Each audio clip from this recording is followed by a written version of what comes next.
नमस्कार। स्वागत है शब्द बोलते हैं पर। तो चलिए सुनते हैं तुलसीदास की कहानी।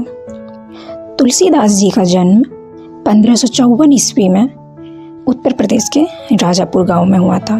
तुलसीदास जी ने सर्वप्रथम अपने मुख से राम बोला था, इसलिए लोगों ने उनका नाम रख दिया था राम बोला। बचपन में ही उनके माता पिता चल बसे।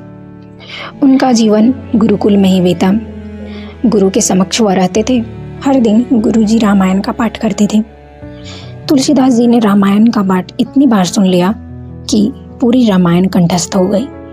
तुलसीदास जी की शिक्षा समाप्त हुई। उसके बाद उन्हें अपने घर की याद आई। घर लौटे तो देखा संपूर्ण परिवार नष्ट हो चुका है।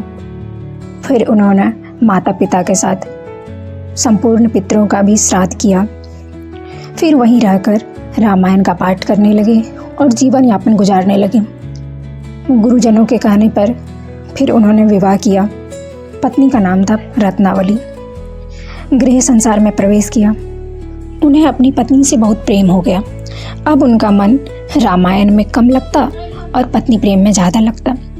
जल्दी जल्दी रामायण पढ़ लिया करते और सोचा करते हमेशा कि पत्नी के पास वापस कैसे लौटा जाए। एक दिन क्या हुआ कि उसकी पत्नी के मायके से उसका भाई आया और कहा कि पिता की तबीयत बहुत ज़्यादा खराब है, तो चलो तुम्हारी ज़रूरत है, तुम्हें देखना चाहते हैं। तो उसकी पत्नी को समय नहीं मिला तुलसीदास जी को बताने का और वह निकल गई। रास्ते में एक नदी पार करनी पड़ती थी। फिर उसका मायका आता था। वह अपने भाई के साथ अपना मायका चली गई। जब तुलसीदास जी वापस लौटे घर तो उन्होंने देखा कि उसकी पत्नी घर में नहीं है। फिर उसे मालूम पड़ा कि उसकी पत्नी मायके गई है। उसके पिता की तबीयत बहुत ज़्यादा बिगड़ गई थी, इसलिए अपने भाई के साथ मायके गई है। तुलसीदास जी कुछ देर तो घर में रहे, फिर उनसे रहा ना गया। उन्होंने सोचा पत्नी से मिलने ससुराल ही चला जाता हूँ। उस दिन बहुत तेज़ बारिश हो रही थी। मौसम बहुत खराब था। रात का समय हो चुका था। तुलसीदास जी घर से निकले।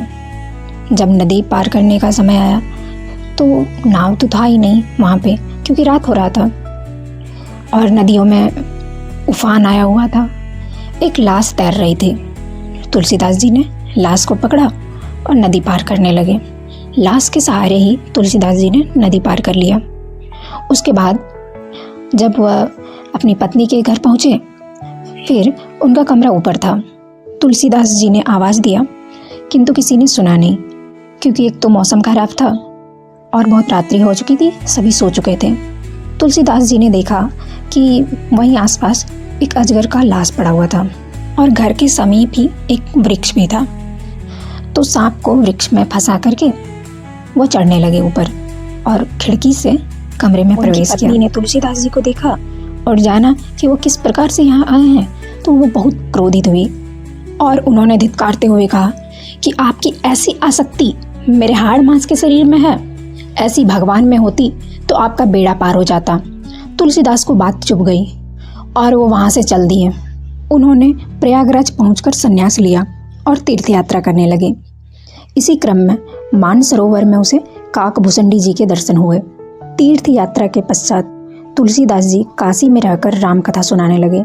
यहीं पर उनकी एक प्रेत से भेंट हुई, जिसने उन्हें हनुमान जी का पता बताया। तुलसीदास जी हनुमान जी से जब मिले तो उन्होंने भगवान राम के दर्शन की लालसा जताई और उनसे दर्शन कराने की विनती की। हनुमान जी ने उन्हें कहा कि श्री राम जी के दर्शन उन्हें चित्रकूट में होंगे। हनुमान जी का आशीर्वाद प्राप्त कर वे चित्रकूट को निकले। चित्रकूट में उन्होंने राम घाट पर अपना एक स्थान तय किया और वहीं प्रभु के दर्शन के इंतजार में भक्ति करने लगे। वहीं एक बार प्रदक्षिणा करते हुए मार्ग में ही रघुनाथ जी के दर्शन हुए और वे उन्हें पहचान नहीं पाए। उन्होंने घोड़े पर सवार अद्भुत छवि वाले 2 राजकुमार देखे, जो धनुष और बाण लिए हुए थे। तुलसीदास जी बस उन्हें देखते ही रह गए, पर उन्हें पहचान ना सके। हनुमान जी ने उन्हें आकर बताया कि आज आपको प्रभु श्री राम के दर्शन हुए। इस पर तुलसीदास जी बहुत दुखी हुए कि वे उन्हें पहचान ना सके। हनुमान जी ने उन्हें ढांढस बंधाया कि आपको कल फिर से एक बार दर्शन होंगे। मौनी अमावस्या का दिन था। भगवान राम उनके सम्मुख प्रकट हुए। इस बार वे बालक के रूप में थे। उन्होंने तुलसीदास जी से कहा, बाबा हमें चंदन दो। पर तुलसीदास जी दर्शन में ऐसे खोए कि प्रभु की वाणी भी नहीं सुनी। तब हनुमान जी ने तुलसीदास की सहायता के लिए तोते के रूप में आकर एक दोहा बोला। चित्रकूट के घाट पर भई संतन की भीड़, तुलसीदास चंदन घिसत तिलक देते रघुवीर। प्रभु श्री राम ने अपने हाथ से ही चंदन लेकर अपने और तुलसीदास जी के माथे पर लगाया और अंतर्ध्यान हो गए। एक बार तीर्थ यात्रा करते हुए तुलसीदास जी प्रयाग पहुंचे। वहाँ माघ मेला चल रहा था। वे वहाँ कुछ दिन रुक गए और 6 दिन के बाद उन्हें एक वृक्ष के नीचे भारद्वाज और याज्ञवल्क्य के मुनि के दर्शन हुए। वहाँ उस समय राम कथा हो रही थी। वहाँ से वे काशी आ गए और प्रहलाद घाट पर एक ब्राह्मण के घर रहने लगे। यहीं पर उनके भीतर कवि की शक्ति जागी और वे संस्कृत में पद्य रचना करने लगे। यहाँ पे एक अजीब घटना हुई। दिन में वे जितने भी पद लिखते, रात्रि को सब लुप्त हो जाते थे। यह क्रम करीब 8 दिन तक चला और 8 दिन के बाद एक सपना आया। सपने में भगवान शंकर ने जन भाषा में काव्य रचना करने को कहा। तुलसीदास जी की नींद खुल गई और उन्होंने देखा कि उनके सामने स्वयं भवानी शंकर हैं। तुलसीदास जी ने उन्हें साष्टांग प्रणाम किया। भगवान शंकर ने सपने की बात पुनः दोहराई कि अयोध्या जाकर जन भाषा में काव्य की रचना करो और आशीर्वाद दिया कि यह काव्य वेदों के समान फलदायी होगा। इतना कहकर वे अंतर्ध्यान हो गए और तुलसीदास जी भगवान शंकर के आदेशानुसार अयोध्या आ गए। 1631 की रामनवमी के दिन ग्रहों की स्थिति लगभग वैसी ही थी जैसी त्रेता युग में राम जन्म के समय थी। इसी पावन दिन में प्रातःकाल तुलसीदास जी ने श्री रामचरितमानस की रचना प्रारंभ की, जो कि अवधी भाषा में थी। 2 साल पश्चात राम विवाह के दिन 7 कांड को पूर्ण किया। इसके बाद तुलसीदास जी काशी आ गए और उन्होंने भगवान विश्वनाथ और माता अन्नपूर्णा को कथा सुनाई। शुरू में वहाँ के पंडितों ने तुलसीदास जी के रामायण का खूब विरोध किया, किंतु तुलसीदास के रामायण के समक्ष उनकी एक ना चली और अंत में उन्होंने तुलसीदास जी के रामायण का आदर किया और उनके समक्ष सिर झुका लिया। इस प्रकार तुलसीदास जी ने रामचरितमानस की रचना की। ऐसी ही एक रोचक कहानी और है हनुमान चालीसा के बारे में। वैसे तो तुलसीदास जी अकबर के समकालीन थे।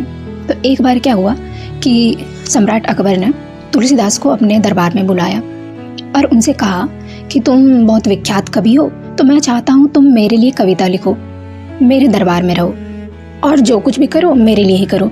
इसके बदले मैं तुम्हें महल में रहने दूंगा और जितनी भी सुख सुविधाएं तुम्हें चाहिए वो सारी मैं तुम्हें दूंगा। लेकिन तुलसीदास जी ने बड़े ही आसानी से अकबर का यह प्रस्ताव ठुकरा दिया। अकबर बहुत क्रोधित हुआ। क्रोध में आकर उन्होंने तुलसीदास जी को कैद कर दिया। जब वह बंदीगृह में थे तब वे प्रतिदिन एक चौपाई लिखते और 40वें दिन जब हनुमान चालीसा पूर्ण हुई तब हजारों बंदरों ने फतेहपुर सीकरी पर हमला कर दिया। तब अकबर के सलाहकारों ने संत को छोड़ने की विनती की। जैसे ही अकबर ने तुलसीदास जी को मुक्त किया तो सारे बंदर वापस चले गए। तो तुलसीदास जी ने हनुमान चालीसा का निर्माण अकबर के बंदीगृह में ही किया था। तुलसीदास जी ने अपना संपूर्ण जीवन राम जी की भक्ति में ही समर्पित कर दिया था और अपना बाकी का समय काशी में ही गुजारा और राम कथा से संबंधित कुल 13 ग्रंथ लिखे। और 1680 ईस्वी में सावन महीने के शनिवार के दिन काशी के 80 घाट में गोस्वामी तुलसीदास जी ने राम राम कहते हुए ही अपना जीवन परित्याग किया। गोस्वामी तुलसीदास जी की जीवन की कहानी और उनकी राम की भक्ति अगर आपको अच्छी लगी तो कमेंट में राम राम जरूर लिख दीजिएगा। और ऐसी ही और कहानियाँ सुननी हो तो चैनल को सब्सक्राइब जरूर कर लीजिएगा। कहानी में अंत तक बने रहने के लिए आपका बहुत बहुत धन्यवाद।